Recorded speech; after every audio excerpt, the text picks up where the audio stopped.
Today I will talk about osteonecrosis, avascular necrosis.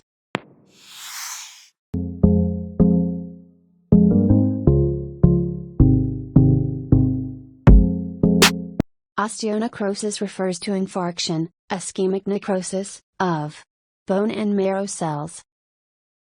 A diverse set of conditions predisposes to bone ischemia, including vascular injury, for example, trauma, vasculitis, drugs, for example, corticosteroids, systemic disease, sickle cell crisis, and radiation. Corticosteroids are the most common identifiable cause of osteonecrosis in younger persons. In about 25% of cases, the cause is unknown. The three suspected mechanisms causing osteonecrosis are mechanical disruption of vessels, thrombotic occlusion, and extravascular compression. Morphology. Regardless of etiology, medullary infarcts are geographic and involve the trabecular bone and marrow. The cortex is usually not affected because of its collateral blood flow. Grossly, in subchondral infarcts, a triangular or wedge-shaped segment of tissue that has the subchondral bone plate as its base undergoes necrosis. The overlying articular cartilage remains viable, as it can access nutrients that are present in synovial fluid.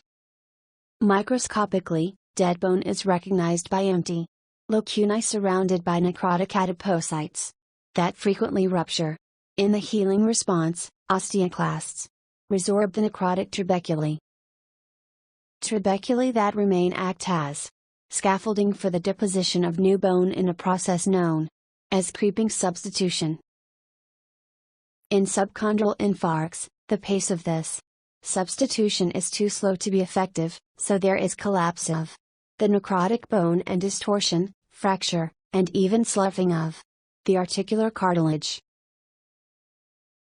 Clinical features. The symptoms depend on the location and extent of infarction. Typically, subchondral infarctions cause pain that is initially associated only with activity but then becomes constant. Subchondral infarctions often collapse and may lead to severe secondary osteoarthritis. Treatment ranges from conservative measures, limited weight bearing, immobilization, to surgery.